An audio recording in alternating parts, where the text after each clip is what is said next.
taimaka mini, baitin annabin ka zan yi shi ka bani izini. Shi dama ubangidana ya bani lamuni, ana annabin ka wanda ka cewa Muhammadu. Kar ku taho mu je cikin baitin mai gidan duka, annabi mai cikar isa mai kadarin wa innaka. Me laula ka shaya bannan da na haji daka, sirrin la ilaha illallah mai kure gudu. Ba ni kiɗan yaban ma'aiki karkai a hankula, in fullo ta nan in fita ta can har su hankula. Kun san ba kamar Rasulallah har a salsala, in arewa sun fahimta kuma gangara kudu. Kusan dai Rasul shine shugaban mu duka, wanda ilahuna yayi wa matsayi da ɗaukaka. A nan duniya kiyama duka ba kamata ka, gwarzo jarumi annabi kai ne da kokodo. Allah ya daga ka annabi ka haska duniya, har ma lahira da kai ne zami ta tutiya. Kai Allah ya bawa Qur'ani ka ji gaskiya, daga Amina daga Abdullahi Muhammadu.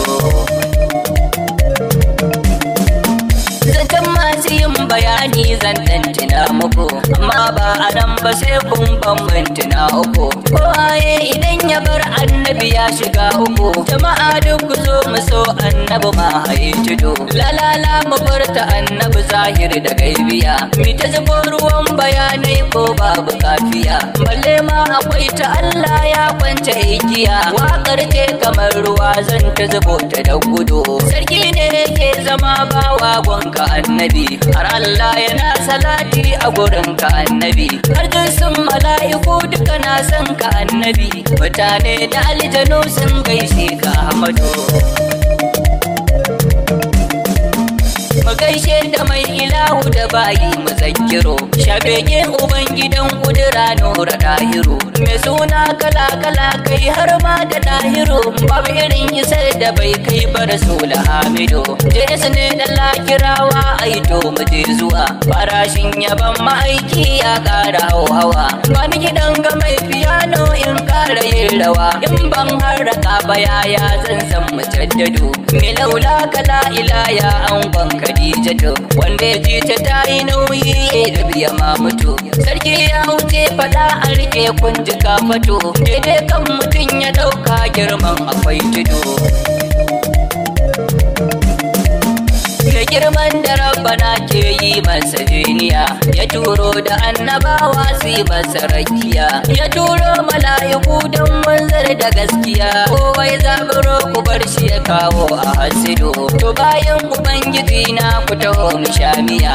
In hasken ka ya dishe sai ka taho mu rakiya, saura kwanaki kaɗan zai ya tafi Saudiya. Kun sai da Batula wato yagon Muhammadu, ya ce gwan Rasulu ko kuki sai an faɗa mata. Uwar gidan Ali duk na jikinki bai bata, ya na ji tamburan yana kasa da ki in ya ba mata. Wani kyauta take wa masu yabo kar ku ja mata. Kaba ɗaya kike da annabi ya zara Fadima, kogin san kitin a cancan JS na tsunduma.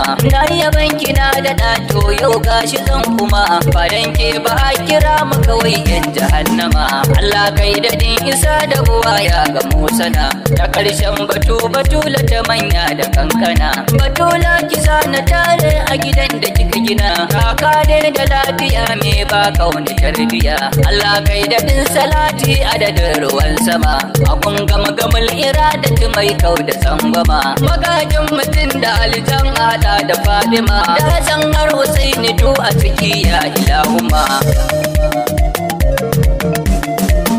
Mu kai gaisuwan mugun Ali sarkin sarakuna, aloban gidan mutum aljan zanya magana.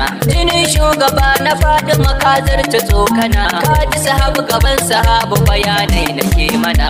Kai me tsar mu kara gaida su Sayyidi Abubakar, da gwarzan cikin gwaraza al-Sayyidi Umar. Zunurai na jarumin ko da shi akai Badar, muna gaida ku sahabu da ku yau mu kai fahar. Shattita na gaisuwa ta na tattara maka, shattila ni sanni dan umma ina yaba maka. Barhamaki da so ta dola ke sallama maka, shaktan fodiyo da kai ciwo na ya warraka. Maulana a gafara ne baiti da kafiya. Lalle zana dakata mana zana dan tsaya. Garin lakire anan ne JS ya bayyana. Garin lakire anan JS